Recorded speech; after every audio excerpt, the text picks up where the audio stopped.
یار محکمہ موسمیات والوں مجھے یہ بات بتاؤ کہ لاہور سٹی کے لاسٹ ویک میں 2 مرتبہ بارش کیوں آئی ہے؟ 2 مرتبہ.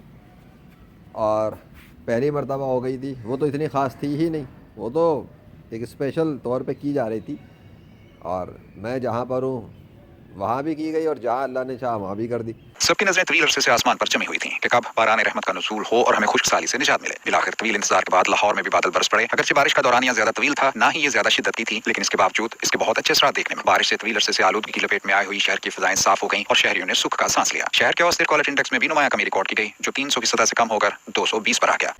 برکت بھی مل جاتی ہے لوگوں کو تو، لیکن اس کے بعد پھر تمہارے میڈیا والوں نے دعویٰ کر دیا کہ محکمہ موسمیات کے مطابق تو دسمبر میں بارش کا کوئی امکان ہی نہیں ہے. اس کے بعد محکمہ موسمیات کے مطابق ماہ دسمبر کے دوران مزید بارشوں کا امکان نہیں ہے. پھر اس کے بعد دوبارہ بارش بھی آ گئی تھی. تو دوبارہ بارش کیوں آ گئی تھی؟ اس کا جواب تم پر قرض ہو گیا اب.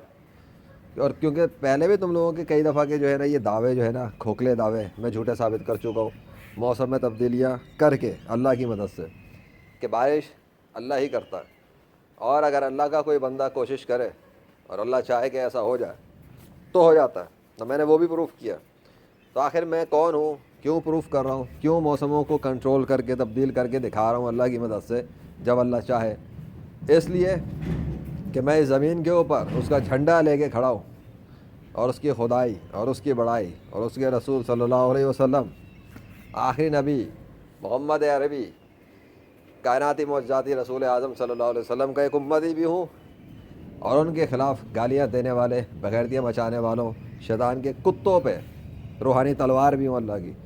تو میں تو یہ دکھا رہا ہوں کہ ان کا ایک امتی کیا کچھ کر سکتا ہے اللہ کی مدد سے.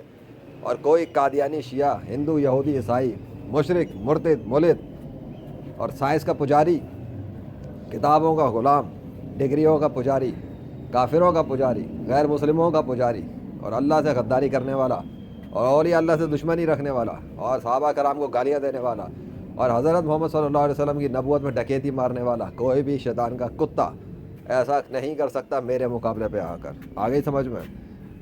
کسی نے ماں کا دودھ پیا تو آ جائے مقابلے پر، پھر دیکھتے ہیں کون اس زمین پر زندہ رہتے ہوئے آسمانوں اور زمینوں کے اندر اپنے اپنے شہر میں موسموں کو کنٹرول کر کے دکھاتا ہے میرے مقابلے پہ. اور اس کی مدد کے لیے اس کائنات کے خدا کے دستخط ظاہر ہونے چاہیے، جس طرح میری مدد پہ کائنات کے بادشاہ کے دستخط ظاہر ہوتے ہیں. ہے کوئی تمہارے پاس تو لے آؤ ٹی وی چینل پر. لیجنڈ اپنے چینلوں سے کام کرتا ہے. اللہ اکبر.